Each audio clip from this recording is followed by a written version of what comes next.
नमस्कार, बहुत स्वागत है आपका। आप देख रहे हैं आंकड़े हमारे, फैसला आपका, और मैं हूं पिंकी धनखड़ आपके साथ। बांग्लादेश के म्यांमार बॉर्डर पर तनाव बढ़ गया है। दरअसल म्यांमार का एक विद्रोही गुट, जिसे अराकान आर्मी कहते हैं, उसने बांग्लादेश को परेशान कर रखा है। अराकान आर्मी बांग्लादेश की सीमा तक आ गई है और उसने कुछ इलाकों पर कब्जा कर लिया है। जिस तेजी के साथ अराकान आर्मी बांग्लादेश के इलाकों पर कब्जा कर रही है, उससे सवाल खड़े होने लगे हैं, कहीं मोहम्मद यूनिस का हाल भी राष्ट्रपति असद जैसा ना हो जाए, उन्हें बांग्लादेश छोड़कर ना भागना पड़ जाए। और चलिए, इसी को लेकर एक सर्वे किया गया। सर्वे में जो आंकड़े सामने आए हैं वो वाकई में हैरान कर देने वाले हैं। सर्वे के सवाल हम आपको सबसे पहले बताते हैं। क्या अराकान आर्मी बांग्लादेश के लिए भस्मासुर बन गई है? इसमें जवाब दिया गया है हाँ पर 78% लोगों ने सहमति जताई और 20% लोगों ने नहीं कहा है इसमें, और 2% लोगों ने कहा है कि कुछ कहा नहीं जा सकता है। इसके साथ ही अगले अगर सवाल की हम बात करें तो इसमें भी कई महत्वपूर्ण आंकड़ों के जरिए कयास लगाए जा सकते हैं। भारत के साथ बढ़ती दूरी का असर बांग्लादेश की आंतरिक और बाहरी सुरक्षा पर भी अब पड़ रहा है। इसका जवाब जो मिला, जिस तरीके से सर्वे में आंकड़े सामने आए हैं, उसमें 81% लोगों ने हाँ में जवाब दिया है और 15% लोगों ने नहीं में जवाब दिया है और 4% लोगों का कहना है कह नहीं सकते। यानी कि सोचिएगा जरा, 81% लोग मान रहे हैं कि हाँ, जिस तरीके से तल्खी बढ़ी है बांग्लादेश और भारत के बीच में, उसका असर ये नजर आ रहा है। जिस तरीके से हमला अब सीमाओं पर भी हो रहा है, जैसे तहरीके तालिबान पाकिस्तान मौत बन गया है, वैसे ही अराकान आर्मी बांग्लादेश को बर्बाद कर देगी क्या? इसके जवाब में जो आंकड़े आए वो भी हैरान करने वाले। 65% लोगों का कहना है हाँ और 31% लोगों का जवाब है नहीं, और वहीं 4% लोगों ने कहा है कि इस पर कुछ कहा नहीं जा सकता है। और चलिए, अब इसी पर चर्चा के लिए हमारे साथ खास मेहमान जुड़ गए हैं और विदेशी मामलों के जानकार निपुण आलम बयान भी हमारे साथ हैं। सर, बहुत बहुत स्वागत है आपका। और defence expert, retired group captain UK Devnath ji भी हमारे साथ हैं। सर, बहुत बहुत स्वागत है आपका इंडिया न्यूज़ पर। एक सर्वे किया गया, सर्वे में आंकड़े सामने आए और जो ये आंकड़े हैं ये वाकई में हैरान कर देने वाले हैं। जिस तरीके से लगातार यहाँ पर अराकान आर्मी अब सीमा पर घुसपैठ कर चुकी है, एक बड़ा हिस्सा सीमा का अपने कब्जे में ले लिया है। और सोचिएगा जरा कि एक हिस्से पर कब्जा कर लिया है उस अराकान आर्मी ने, जो इसका गठन महज 2009 में हुआ है। कुछ ही साल हुए हैं इस आर्मी के गठन को। अपनी ताकत ये आर्मी लगातार बढ़ाती जा रही है और इसी पर काबू बांग्लादेश की सरकार नहीं पा रही है। और ऐसे में जो सर्वे से सवाल किए गए, सर्वे में जो सवाल किए गए, सबसे पहले वो यही था कि क्या अराकान आर्मी बांग्लादेश के लिए भस्मासुर बन गई है? देवनाथ सर, सबसे पहले आपसे जानना चाहेंगे, क्योंकि आंकड़े जिस तरीके से सामने आए हैं वो भी हैरान कर देने वाले हैं। आधे से ज्यादा लोग, 80-81% लोग ये मान रहे हैं कि वाकई में अब यहाँ पर हालात जो हैं वो बदतर होते जा रहे हैं। जी हाँ, पिंकी जी, अराकान आर्मी जो है बर्मा की एक प्राइवेट रेबल आर्मी है और इनका ध्येय है कि ये बर्मा के म्यांमार के रखाइन प्रांत और अराकान की पहाड़ियों की तरफ बढ़ते हुए म्यांमार के एक हिस्से को बांग्लादेश की जो चट्टग्राम है उससे जोड़ दें और अपना एक देश बना लें। रंगून में म्यांमार की जो फौज है वो लगातार अराकान आर्मी से पिछले एक दशक से लड़ रही है, लेकिन जो रंगून की जुंता है वो अराकान आर्मी को हराने में या उसको नष्ट करने में सक्सेसफुल नहीं है। अभी तो ये भी कहा जा रहा है कि बर्मा बांग्लादेश की जो बॉर्डर है उसके पास समुद्र में महज कुछ किलोमीटर दूरी पर सेंट मार्टिन आइलैंड है और ये भी रिपोर्टें आ रही हैं कि सेंट मार्टिन आइलैंड पर अब अराकान आर्मी ने कब्जा कर लिया है। हम मैं दर्शकों को भी याद दिला दूं कि ये सेंट मार्टिन आइलैंड वही है जिसके ऊपर आज से 6 महीने पहले शेख हसीना ने कहा था कि अमेरिका, यानी एक सफेद आदमी, अ वाइट मैन, यानी अमेरिका ने बांग्लादेश की शेख हसीना सरकार से पेशकश की थी कि वह सेंट मार्टिन आइलैंड जो है वो हैंडओवर कर दें अमेरिका को, क्योंकि अमेरिका वहां पर अपना एक बेस बनाना चाहता है जहां से वो चीन के ऊपर और शायद भारत के ऊपर भी निगाह रखना चाहता है। ऐसे में अराकान आर्मी अगर सच्ची में ही रखाइन पर और सेंट मार्टिन आइलैंड पे कब्जा कर लेती है तो ये भारत के लिए बहुत चिंताजनक खबर है। एक और चीज क्या है कि भारत में जो रोहिंग्याज हैं ये सब म्यांमार के रखाइन प्रांत से ही आते हैं। ये सब बंगाली स्पीकिंग है, लेकिन वो बांग्लादेशी नहीं है। तो अगर अराकान आर्मी ने रखाइन पर कब्जा कर लिया है, तो हो सकता है कि एक और रिफ्यूजी लहर रोहिंग्यास की चालू हो जाएगी, जो कि बांग्लादेश में आएंगे और बांग्लादेश से आस्ते-आस्ते घुसपैठ करके भारत में घुस आएंगे। तो भारत के लिए ये सब खबरें बहुत ही चिंताजनक है। जी, पिंकी जी।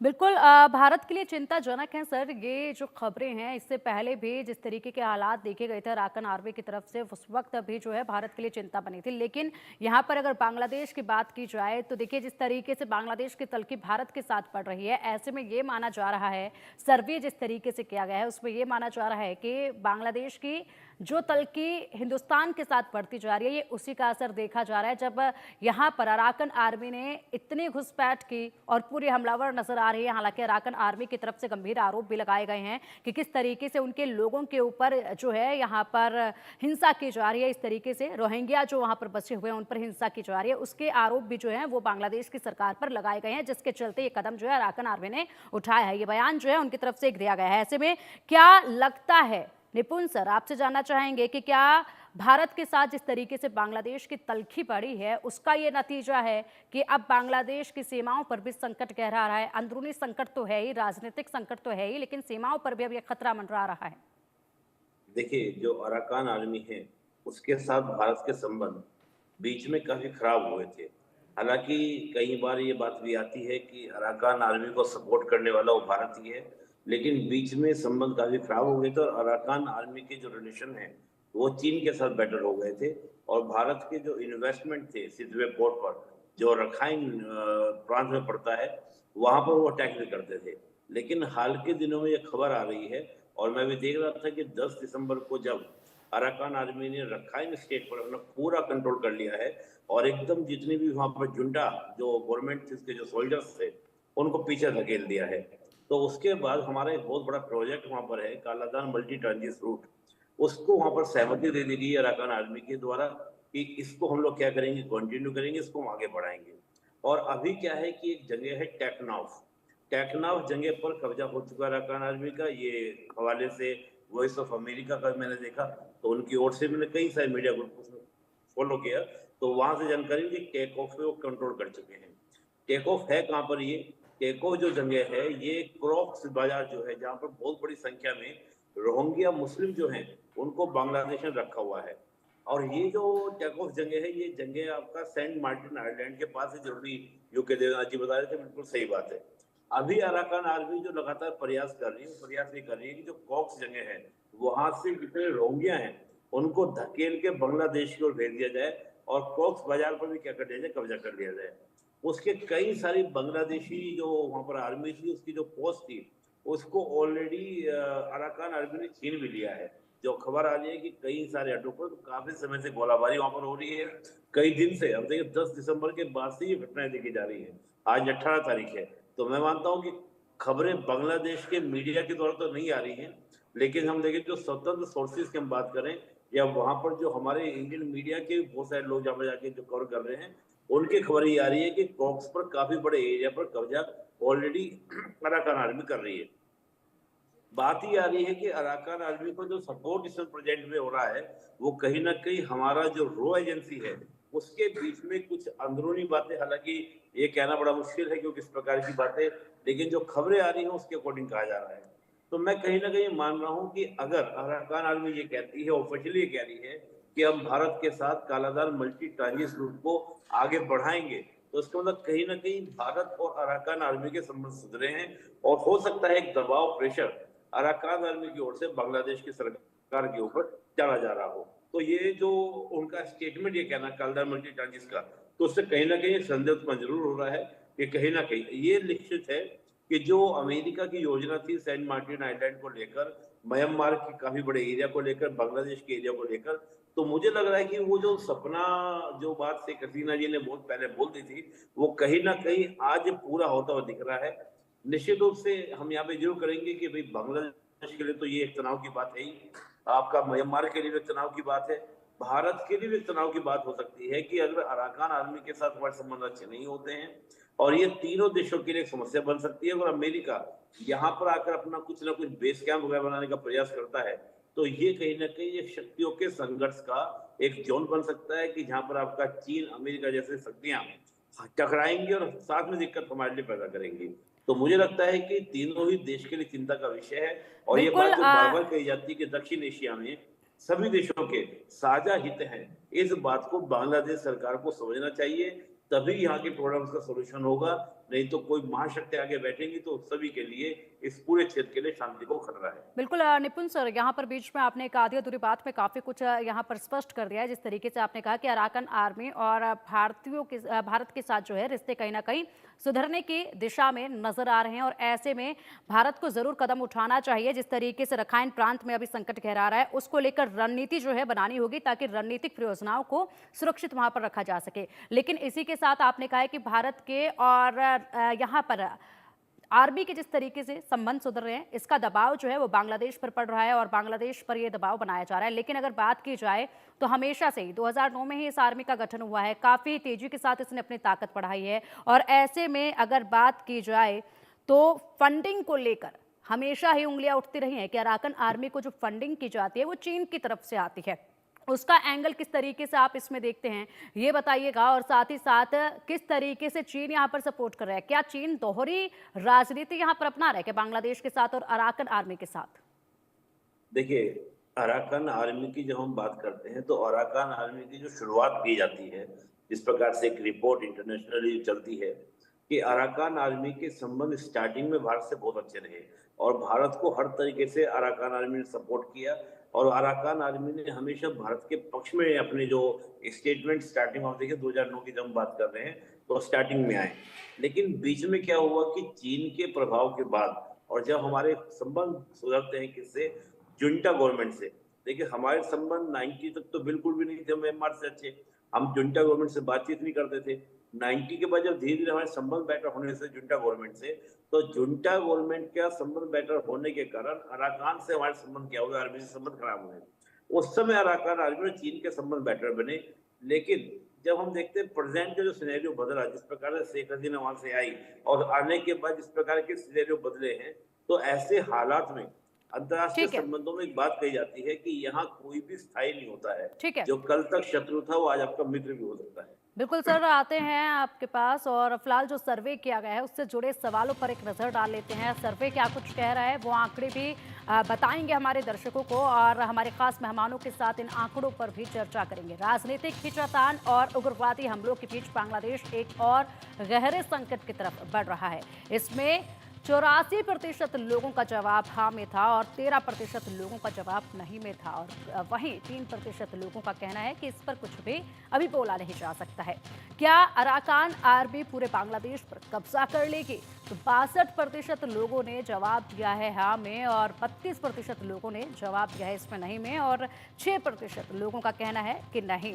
तो चलिए, हमारे साथ खास मेहमान जुड़े हुए, लगातार चर्चा जारी है और ऐसे में बड़ा सवाल उठता है, जो आखिरी सवाल हम उसी पर बात करेंगे। और जो सवाल किया गया है कि क्या अब अराकन आर्मी बांग्लादेश पर कब्जा कर लेगी, सवाल यहाँ पर यह भी उठता है कि बांग्लादेश जब अराकन से ही नहीं निपट पा रहा है तो यहाँ पर किस तरीके से गेदड़ भभकी भारत के लिए निकाली जा रही है। वहाँ के तमाम जो दिग्गज लगातार पोस्ट कर रहे हैं, जिस तरीके से बयानबाजी कर रहे हैं।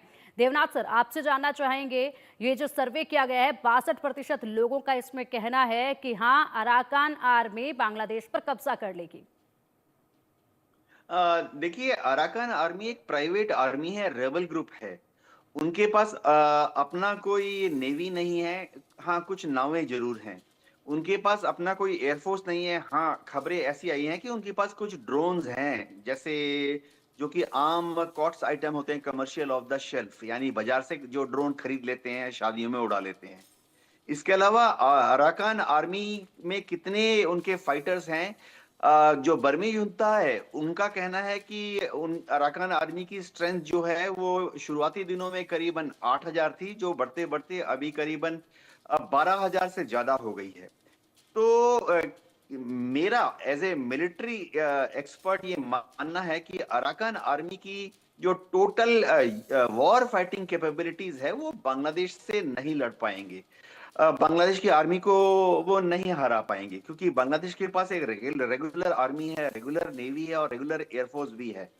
हाँ, बांग्लादेश ने अभी तक चुप्पी साधी हुई है कि और अब तक बांग्लादेश सरकार ने सरकारी लेवल पर किसी प्रवक्ता ने नहीं कहा है कि कोई डायरेक्ट फाइटिंग बांग्लादेश आर्मी के साथ अराकान आर्मी की हुई है। तो ऐसा लगता है कि मामला जो है फिलहाल बांग्लादेश सरकार या तो छुपा के रखना चाहती है, सेंट मार्टिन आइलैंड की बात कर रहा हूं, या शायद वो अराकान आर्मी से बात करके इस मामले को परस्पर एक दूसरे को मदद करते हुए रफा दफा करना चाहती है। दोनों के बीच में युद्ध की संभावना फिलहाल ना के बराबर है, क्योंकि अराकान आर्मी तो ऐसे ही म्यांमार की जो जुनता है, रंगून में जो है, यंगून में जो है, उनके साथ लड़ते लड़ते थक चुकी है। उनके पास इतनी ज्यादा वायर फाइटिंग पोटेंशियल यानी आर्म्स अम्युनिशन नहीं है कि वो बर्मी जुनता के साथ साथ बांग्लादेश की आर्मी के साथ भी लड़ लें। जी। बिल्कुल। और निपुण सर, आपसे जानना चाहेंगे, जिस तरीके से सर्वे में जवाब आ रहे हैं, ऐसे में 62% लोगों का मानना है कि हाँ, अराकान आर्मी जो है वो कहीं ना कहीं बांग्लादेश पर भारी पड़ेगी, जिस तरीके से अभी तक कब्जा किया गया है। हालांकि यहाँ पर देवनाथ सर ने कहा है कि अभी इतनी ताकतवर अराकान आर्मी नहीं हुई है, लेकिन जो मदद उसको अंदरूनी अंदरूनी मदद जो मिल रही है, उससे कितना नुकसान बांग्लादेश को पहुंचाया जा सकता है? नहीं, देखिए, जैसे मैंने कहा, सेंट मार्टिन आइलैंड भी जो है वो अराकान आर्मी ले सकती है, उतनी कुवत उसके अंदर है। क्योंकि देखिए, वो लंबे समय से आप देखें तो लंबे समय से वो संघर्ष कर रही है, और लंबे समय संघर्ष के बाद एक जुंटा गवर्नमेंट यानी कि एक मिलिट्री गवर्नमेंट, जहाँ पर उसको कोई रिप्लाई करने वाला नहीं, कंट्रोल करने वाला नहीं, उस आर्मी को रखाइन स्टेट से अगर धकेलने की कुवत रखती है, तो मैं समझता हूँ कि सेंट मार्टिन आइलैंड और जो कॉक्स बाजार जगह जगह जगह जो है, जहाँ पर बहुत बड़ी संख्या में रोहिंग्या रहते हैं, उसको भी वहां से वो खाली करवा सकती है। इतनी ताकत जरूर मैं मानूंगा कि रोहिंग्या के जो रखाइन आर्मी, जो अराकान आर्मी उसके पास में है। लेकिन एक थोड़ा सा हडल है अराकान आर्मी के सामने, वो है कि आप छोटे छोटे मिलिशिया जो हैं वो रोहिंग्या के भी बने हुए हैं, जो अराकान आर्मी के ऊपर लगातार हमले कर रहे हैं। लेकिन फिर भी हम देखें कि अगर कोई आर्मी इतनी ताकतवर तरीके से, और चाहे वो अमेरिका का सपोर्ट माना जा रहा है, कई जगह बातें ये भी आ रही हैं कि अमेरिका जो है अराकान आर्मी का सपोर्ट कर रहा है, या अगर भारत भी अगर समर्थन दे रहा होगा, तो इसका मतलब क्या है कि बड़ा भारी पड़ने वाला है बांग्लादेश के ऊपर। और हो सकता है कि जो चिटगांव वगैरह जगह है वहां तक भी अराकान आर्मी जो है पहुंच जाए। इसमें भी कोई मैं नहीं मानता कि ऐसा पॉसिबल नहीं है, क्योंकि रखाइन स्टेट पर कब्जा कर लेना ये आसान बात नहीं थी। रखाइन स्टेट पर कब्जा करने का मतलब है कि म्यांमार में आर्मी गवर्नमेंट, यहाँ पर आप देखिए बांग्लादेश में यूनुस है जो आर्मी के सपोर्ट से है, लेकिन वहां पर जो है मिलिट्री से सीधी फाइट में, डायरेक्ट टू डायरेक्ट फाइट में अराकान आर्मी रखाइन पर कंट्रोल कर लेती है। तो ताकत तो है, हाँ, उतनी तो नहीं कि भैया अगर हम बात करें जिस प्रकार से बांग्लादेश की जो फोर्सेस हैं, लेकिन एक बड़ी संख्या में, बड़ी स्थिति में, पर जिस प्रकार का दबाव इसमें बांग्लादेश के ऊपर है चारों ओर से, भारत की ओर से भी, तो बांग्लादेश के लिए बड़ी मुसीबत होगी, क्योंकि सराउंडेड जो है बांग्लादेश के हम बैठे हैं। बांग्लादेश का केवल एक ही रास्ता है, वो खुलता है बंगाल की खाड़ी में, और वहीं पर आपका अराकान आर्मी बैठी हुई है। तो ये कहीं ना कहीं बांग्लादेश को मैं मानता हूँ कि एक तरह से हॉस्टाइल कर दिया गया है, जेल बना दिया गया है। तीन साइड से हम, एक साइड से अराकान आर्मी, तो जाएं कहाँ? इसका मतलब ये है कि बांग्लादेश को बहुत सावधानी से समझना पड़ेगा कि हमारे हित साझे हैं, हमारे बगैर उनका क्या ना बनने वाला नहीं है। जो बात श्रीलंका समझा, मालदीव समझा, नेपाल कभी कभी समझता है, कभी कभी गड़बड़ करता है, लेकिन जिस प्रकार मालदीव और श्रीलंका इस बात को समझे हैं, मुझे लगता है कि बांग्लादेश को इस बात को समझना पड़ेगा कि हमारी ज्योग्राफी इस प्रकार की है कि हम एक दूसरे पर निर्भर हैं। अगर हम निर्भर हैं अपने नॉर्थ ईस्ट के तांजिस के लिए, उसी तरह बांग्लादेश भी बिल्कुल निर्भर है सर, अपने लेकिन सुरक्षा। अभी बांग्लादेश को समझना तो बहुत कुछ है, लेकिन बांग्लादेश अभी ये सब कुछ समझ पाने में कहीं ना कहीं कामयाब हो नहीं रहा है, क्योंकि अभी तो सिर्फ पाकिस्तान जिस दिशा में, उसी दिशा में बांग्लादेश नजर आ रहा है। दोस्ती जिस तरीके से बढ़ती जा रही है। एक और सवाल है जो सर्वे में पूछा गया था, क्या कुछ इस पर जवाब आया है, ये जानने की कोशिश करेंगे। अराकान आर्मी से बांग्लादेश पिटा है, और ऐसे में क्या भारत के खिलाफ लड़ सकेगा बांग्लादेश? इसमें अगर बात की जाए तो 14% लोगों ने कहा है कि हाँ, और 84% लोगों का कहना है कि नहीं, और 2% लोगों का इस पे कहना है कि कुछ अभी कहा नहीं जा सकता है। देवनाथ सर, आपसे जानना चाहेंगे, अराकान आर्मी की तरफ से कहीं ना कहीं प्रेशर जो है वो जरूर बिल्ड हो रहा है बांग्लादेश पर, चिंता जरूर बन रही है। जिस तरीके से झड़प की भी जो खबरें सामने आई थी ऐसे बॉर्डर पर अराकान आर्मी के साथ बांग्लादेशी आर्मी की, और ऐसे में जो अंदरूनी हालात हैं वो चिंताजनक हैं। भुखमरी की अगर बात कर ली जाए, बेरोजगारी की अगर बात कर ली जाए, जिससे पहले से ही पीड़ित रहा है बांग्लादेश, और ऐसे में बांग्लादेश की अगर ताकत इस वक्त देखी जाए, भले ही वो कंगाल पाकिस्तान का साथ ले रहा हो, आईएसआईओ का आने जाने का सिलसिला शुरू हो गया हो, और कहीं ना कहीं उसको अभी भी ये भ्रम है कि और भी, जैसे कि चाइना की ही बात कर ली जाए, चीन उसको सहयोग करेगा। हालांकि चीन की दोहरी राजनीति यहाँ पर नजर आ रही है। ऐसे में किस तरीके से यहाँ पर भारत प्रभावी हो सकता है, क्या कुछ कहेंगे इस पर, क्योंकि पूरी तरीके से डिपेंडेंट तो ये इंडिया पर ही है। देखिए, इसमें कोई शक नहीं है कि बांग्लादेश अपनी जियोग्राफिकल लोकेशन की वजह से भारत के ऊपर पूरी तरह से निर्भर है। भारत और बांग्लादेश के बीच में 4000 किलोमीटर का बॉर्डर है, और उसमें कम से कम भारत सरकार की होम मिनिस्ट्री के आंकड़े हैं कि कम से कम 300 या 350 बॉर्डर क्रॉसिंग पॉइंट्स हैं, जहां से या तो लीगली या इलीगली दोनों देशों के बीच में ट्रेड होता है। तो इस भारत से जो बांग्लादेश को एक्सपोर्ट होता है, इसके इन छोटे-छोटे एक्सपोर्ट्स के बगैर, जिसमें कि ज्यादातर कृषि उत्पाद हैं, चाहे वो चावल हो, चाहे वो सब्जियां हो, इनके बगैर बांग्लादेश की इकोनॉमी डामाडोल हो जाएगी, क्योंकि वो कहाँ से आयात करेंगे? पाकिस्तान से, चीन से, बहुत महंगा पड़ेगा। हाँ, कुछ लोग ये आकलन कर रहे हैं कि शायद बांग्लादेश में शायद कुछ एक्स सर्विसमैन हैं, वो बीच में वीडियो बनाते रहते हैं, बांग्लादेश के ये एक्स सर्विसमैन जोश में कि वो भारत को देख लेंगे, भारत के ऊपर हमला कर देंगे। अब देखिए, ठीक है, बांग्लादेश के एक्स सर्विसमैन हैं, जोशीले हैं, उन्होंने ये वीडियो बना दिया है, लेकिन अब ग्राउंड सिचुएशन ऐसी है कि बांग्लादेश की आर्मी, नेवी और एयरफोर्स हमारे सामने किसी भी तरह से टिक नहीं सकती। मोटा सा आकलन दे दूं कि अगर ऐसा तो होगा नहीं, क्योंकि भविष्य में देखिए, राजनीतिक और कूटनीतिक वजह से बांग्लादेश और भारत के संबंध अगले साल जब इलेक्शन होंगे उसके बाद ठीक हो जाएंगे, इसमें कोई शक नहीं है। लेकिन अगर आप जिसे कहते हैं ना कि टेबल पर हम सर, लोग जिस तरीके से आपने यहाँ पर, देवनाथ सर, जिस तरीके से आपने यहाँ पर कहा कि यहाँ पर ज़रूर कुछ इनके ऑफिसर्स हैं, कुछ यहाँ पर नेता हैं जो कि समय समय पर वीडियो बनाते रहते हैं कि हम भारत को देख लेंगे, हम यहाँ पर ये देख लेंगे। ऐसे में एक कहावत यहाँ पर याद आ रही है, जिस तरीके से कहते हैं ना, थोता चना बाजे घना, यानी कि इनके पास कुछ दम है नहीं और बस बातें ये कर रहे हैं कि कुछ है नहीं इनके पास, और सिर्फ बातों से यहाँ पर अपनी धाक जमाने की कोशिश कर रहे हैं, जबकि ऐसा हो नहीं पाता है। निपुण सर, एक छोटा सा रिएक्शन आप से जानना चाहेंगे। जिस तरीके से आप कह रहे थे कि रखाइन प्रांत में रणनीतिक परियोजनाओं की सुरक्षा करनी होगी, भारत के लिए भी थोड़ी चिंता की बात यहाँ पर आप बता रहे थे। ऐसे में भारत को क्या कदम उठाना चाहिए, जिस तरीके से आर्मी ने वहां पर कब्जा किया है इसको लेकर, अराकान आर्मी के खिलाफ? देखिए, भारत ने अपनी फॉरेन पॉलिसी को बड़ा प्रैग्मेटिव बना के चली है। पहले हम बहुत सैद्धांतिक होते थे, लेकिन अब हम बहुत प्रैग्मेटिव हैं। और प्रैग्मेटिव ये कहता है कि जो स्थान है, जगह होती है, उसका इंपॉर्टेंस होता है। हम जगह को नहीं बदल सकते, सरकार आती है, सरकारें जाती हैं, लोग आएंगे, लोग जाएंगे। तो जब हम म्यांमार में जो वहाँ पे जुंटा गवर्नमेंट है, उससे अच्छे संबंध बना सकते हैं, तो अगर रखाइन में अराकान आर्मी है, तो अराकान आर्मी से भी हम अच्छे संबंध बना सकते हैं। हम तालिबान से जब बातचीत कर सकते हैं, तो हम बातचीत इनसे भी कर सकते हैं। और हम मोहम्मद यूनुस से बातचीत कर सकते हैं, तो अराकान आर्मी से बातचीत करने में कोई बुराई नहीं है। और कहा भी जाता है कि अगर कोई पड़ोसी है, पड़ोसी का जो पड़ोसी होता है वो नेचुरली आपका क्या होता है, फ्रेंड होता है। तो उस भाव के तहत में जो कौटिल्य का हमारी नीति है, उसको कहीं ना कहीं सरकार को पूरा करना चाहिए, सरकार को अराकान संबंध बनाने चाहिए। ठीक है, बहुत बहुत शुक्रिया निपुण सर आपका इन तमाम जानकारियों के लिए, विस्तार से चर्चा के लिए। और देवनाथ सर, आपका भी बहुत बहुत शुक्रिया इंडिया न्यूज़ के साथ जुड़ने के लिए और विस्तार से ये चर्चा करने के लिए। बुलेटिन में वक्त चला एक छोटे से ब्रेक का। खबरों का सिलसिला लगातार जारी रहेगा, बने रहेगा हमारे साथ।